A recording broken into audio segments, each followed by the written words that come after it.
আচ্ছা বলেন তো, এই রমজান যে আমরা পাইলাম, আমাদের কি আগামী রমজান পাইব এই রকম গ্যারান্টি কেউ দিতে পারবো?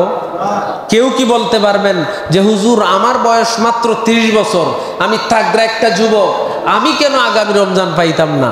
এটা কি আমিও বলতে পারবো? কেউ বলতে পারবো না। কেন? কারণ এটাই হচ্ছে দুনিয়ার নিয়ম। আল্লাহ পাক যার যখন যেইভাবে মৃত্যু লিখে রেখেছেন যে এইভাবে এই রমজানটাকে যদি আপনি কাজে না লাগান আর যদি ইন্তেকাল করেন, মনে করেন আগামী রোজার আগে, হাদিসের ভাষায় যে রোজা রাখলে পরে এই রোজার কাফফারা কি হবে? বিগত দিনের গুনাহ মাফ হয়ে যাবে।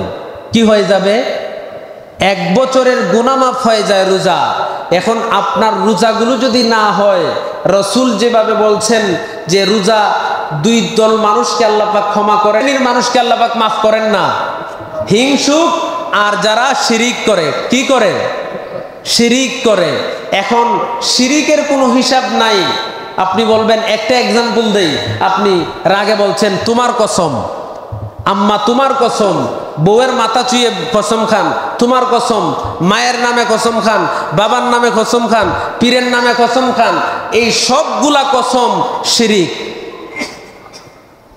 কসম একমাত্র আল্লাহ তাআলার জন্য, আর কারো জন্য কসম আমি শুধুমাত্র একটা বললাম, ফখর করেন, অহংকার করেন, এটাও ছোট শিরিকের অন্তর্ভুক্ত হয়ে যায়।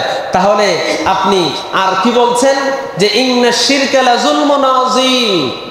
হযরত লুকমান হাকিম ওনার ছেলেকে বলছেন, ইয়া বুনাইয়া লা তুশরিক বিল্লাহ, ও আমার বাবা, ও আমার বৎস ছেলে, তুমি আর যাই করো শিরিক করিও না।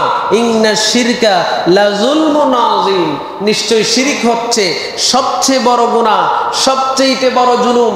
আল্লাহ পাক সব সহ্য করেন, শিরিকটাকে সহ্য করেন না। আপনি এই 2টা জিনিস থেকে বেঁচে থাকেন। এই